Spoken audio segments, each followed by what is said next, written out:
இன்றே டவுன்லோட் செய்து உங்கள் ஃபேவரட் ஷோக்களை என்ஜாய் பண்ணுங்க. என்ன இங்க பஞ்சாயத்து? பார்வதி என்ன இங்க வந்திருக்க? சுந்தரேசன் என்ன பிரச்சனை? எதுக்கு இவனை கூட்டு வந்திருக்க சிவா? மாமா, இங்க சூப்பர்வைசர் வேலைக்கு சேர்த்து விடுறதுக்காக இவனை கூட்டிட்டு வந்திருக்காங்க. ஓஹோ, அங்க வேலை கிடைக்காம போச்சுன்னு இங்க கூட்டிட்டு வந்திருக்கீங்களா? இல்ல மச்சான், என்னதான் இவன் நம்ம வீட்டு மாப்பிள்ளையா இருந்தாலும் படிச்சவன், திறமையானவன். இன்டர்வியூ பண்ணி அவன் நல்லா பண்ணான்னா அவனுக்கு வேலை கொடுக்க போறோம்.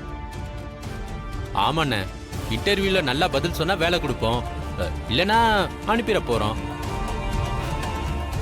ஆனா இவளை பாருங்கண்ணே, அவளுக்கு தெரிஞ்ச ஆளுன்றதுக்காக இன்டர்வியூ பண்ணாமலே வேலை போட்டு கொடுத்துருக்கானே. அண்ணே, இவளுக்கு முதல்ல இங்க என்னென்ன வேலை? இவளை முதல்ல வெளில போக சொல்லுங்க.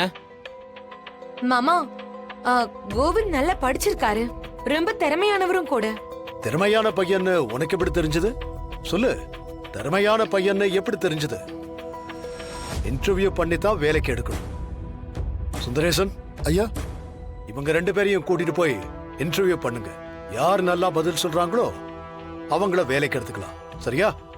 சரிங்க ஐயா. பாருங்க, இவனை இவங்க கூட்டிட்டு வந்தாங்கன்னோ இல்ல இவரு பார்வதிக்கு தெரிஞ்சவர்ங்கிறதுனாலயோ யாருக்கும் எந்த சலுகையும் கிடையாது. சரிங்க ஐயா. இவங்க ரெண்டு பேருமே சரியா பண்ணலனா ரெண்டு பேரையுமே வெளியே அனுப்பிடலாம். வேற நல்ல ஆளா பாத்துக்கலாம். கேள்விய கரெக்டா கேட்கணும். சரியா? சரிங்க ஐயா. சரிங்க ஐயா. உங்க ரெண்டு பேர்கிட்டயும் நான் ரெண்டு கேள்வி கேட்கிறேன். நீங்க பதில் சொல்றத வச்சு நான் செலக்ட் பண்றேன். மாப்ள, கொஞ்சம் கூட பயப்படாதீங்க. அண்ணன் என்ன கேள்வி கேட்டாலும் அதுக்கான பதிலும் எனக்கு தெரியும். நான் சொல்றத கவனமா கேட்டு அப்படியே நீங்க சொல்ற மாதிரி சொல்லிருங்க. மருமகன்னு உங்களுக்கு வேலை கொடுத்துட கூடாதுன்னு அண்ணன் சங்கடப்படுறது தெரியுது. அதனால நீங்க சரியா பதில் சொல்லிட்டா அப்புறம் என்ன, அண்ணன் வேலை கொடுத்துதானே ஆகணும்.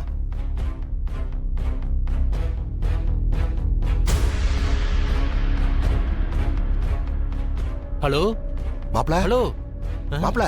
ஐயோ, கட் ஆயிருச்சு. ஐயோ ஐயோ, பேசுறது. மாப்ள ஒருவேளை ஆஃப் பண்ணிட்டானா இல்ல தானா ஆஃப் ஆச்சான்னு தெரியலையே. நம்ம போன் எப்படி ஆஃப் ஆகும்? ஐயோ, மச்சான் கேக்குற கேள்விக்கு கதிர் எப்படி பதில் சொல்ல போறோம்னு தெரியலையே. என்ன பண்றது மச்சான்? என்ன பண்றதுன்னு தெரியலையே, எனக்கும் பதட்டமா தான் இருக்கு. சின்ன மாமா, என்ன மன்னிச்சிருங்க. பெரிய மாமா முன்னாடி நான் திருட்டுத்தனம் பண்ண விரும்பல. நான் நேர்மையா நடந்துக்கணும்னு நினைக்கிறேன். எனக்கு வேலை கிடைச்சாலும் சரி, கிடைக்கலனாலும் சரி, ஆனா மாமாவுக்கு நான் உண்மையா இருக்கணும்னு நினைக்கிறேன். ரைஸ் மில்லுக்கு ஜிஎஸ்டி எத்தனை % போடுறாங்கன்னு தெரியுமா? 12% சார். இல்ல, தப்பு. எங்க நீ சொல்லு. 8%ங்க. ரெண்டு பேர் சொன்னதும் தப்பான பதில் தான். 5% தான். ரைஸ் மில்லுக்கு கவர்மெண்ட் கம்மியா தான் ஜிஎஸ்டி போடுறாங்க. அண்ணா, சுந்தரேசன் கேள்வி கேட்டு கதிர் பதில் சொல்லிருக்கானா, அப்ப கதிரத்தானே வேலைக்கு சேர்க்கணும். சுலபமான கேள்வி கேட்டா யார் வேணா பதில் சொல்லலாம். ஆனா கஷ்டமான கேள்விக்கு ரெண்டு பேரும் பதில் சொல்லவே இல்லையே. அப்படின்னா யார வேலைக்கு எடுத்துக்க போறீங்க மச்சான்? நான் ரெண்டு பேரையும் செலக்ட் பண்றேன். மாமா, இங்க ஒரு வேலை தான் காலியா இருக்கு. எதுக்கு மாமா ரெண்டு பேருமே நீங்க வேலைக்கு எடுக்கிறீங்க? இல்ல, ஒரு மாசம் ரெண்டு பேரும் வேலை பார்க்கட்டும். அதுலயே தெரிஞ்சிடும் யார் உண்மையாவும் திறமையாவும் வேலை பார்க்கறாங்கன்னு. அதை வச்சு வேலை கொடுத்துக்கலாம்.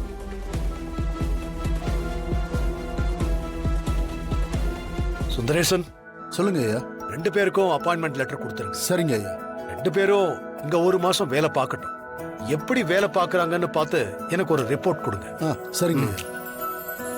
நாளைக்கே வேலைக்கு சேர்ந்துருங்க. டேய் கதிர், சூப்பரா. மருமகம் மேல பாசம் இருக்கு, அத வெளியே காட்டிக்காம ரெண்டு பேருக்கும் வேலையை கொடுத்துட்டு போறாரு. டேய் கதிர், வாடா. ஆமா வாங்க. சரி வாடா வா. சரிங்க மேடம், நான் உள்ள போறேன். டேய் கதிரி, என்னடா ஆச்சு? ஏன் போன் கட் ஆயிருச்சு? அங்க அண்ணன் இருந்ததுனால நான் திரும்ப கால் பண்ணலடா.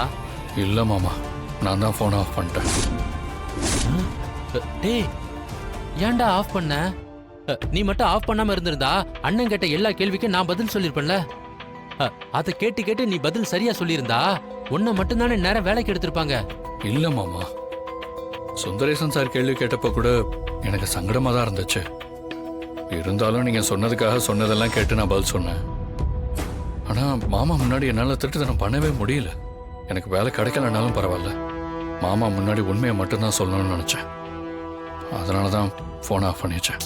டேய், என்னடா ஏன்டா இப்படி பண்ற?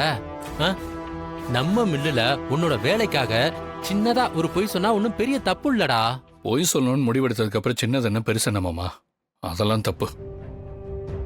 அதான் எனக்கு மனசு கேட்கலன்னு சொல்றேன்ல, புரிஞ்சுக்கோங்க. அடடா, இந்த நேர்மைக்கே மச்சான் மனசுல உனக்கு ஒரு இடம் கிடைக்கும்டா. கண்டிப்பா உன்னை ஏத்துப்பாரு அவரு. இங்க பாரா கதிரு, அண்ணங்கிட்ட பொய் சொல்லக்கூடாது, நல்ல பையனா நடந்துக்கணும், உண்மையா இருக்கணும், இது எல்லாமே நல்ல விஷயம்தான். இந்த ஒரு மாசத்துல உன்னுடைய நல்ல மனசையும் நேர்மையையும் கண்டிப்பா அண்ணன் புரிஞ்சுப்பாரு. உனக்கு அந்த வேலையும் கிடைக்கும், அப்புறம் அண்ணனோட மனசுல உனக்கான இடமும் கிடைக்கும். நீ நம்பிக்கையா போய் வேலையை பாரு. நீ இங்க என்ன பண்ணிட்டு இருக்க? வா, நம்ம டான்ஸ் ஸ்கூலுக்கு போலாம். இன்னும் நம்ம நிறைய கத்துக்க வேண்டியது இருக்கு.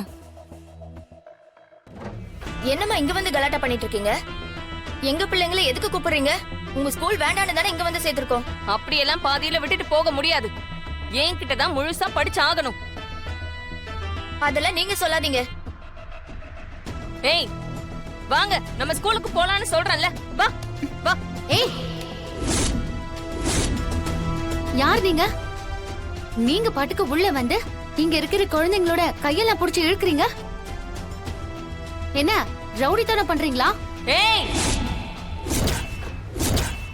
ரவுடித்தனம் அது இதுன்னு சொன்ன அவ்வளவுதான், பாத்துக்க. அப்புறம் நீங்க பண்றதுக்கு பேர் என்னவா? யாராவது அடுத்தவங்க வீட்டுக்குள்ள இல்ல ஆபீஸ்க்குள்ள புகுந்து இப்படி எல்லாம் பண்ண முடியுமா? நான் உங்க டான்ஸ் ஸ்கூலுக்கு வந்து இப்படி எல்லாம் பண்ணா நீங்க ஏத்துப்பீங்களா? இவங்க எல்லாரும் என்கிட்ட படிச்சவங்க. அவங்க எதுக்கு இங்க நேரா வந்து சேர்றாங்க? ஒழுங்கு மரியாதையா எல்லாரையும் விடு, நான் கூட்டிட்டு போறேன். நாங்க யாரும் இவங்களை கட்டாயப்படுத்தி கூப்பிடல. அவங்களுக்கு அங்க பிடிக்கலன்னு தான் இங்க வந்து சேர வந்திருக்காங்க. அதை தடுக்கிறதுக்கு நீங்க யாரு?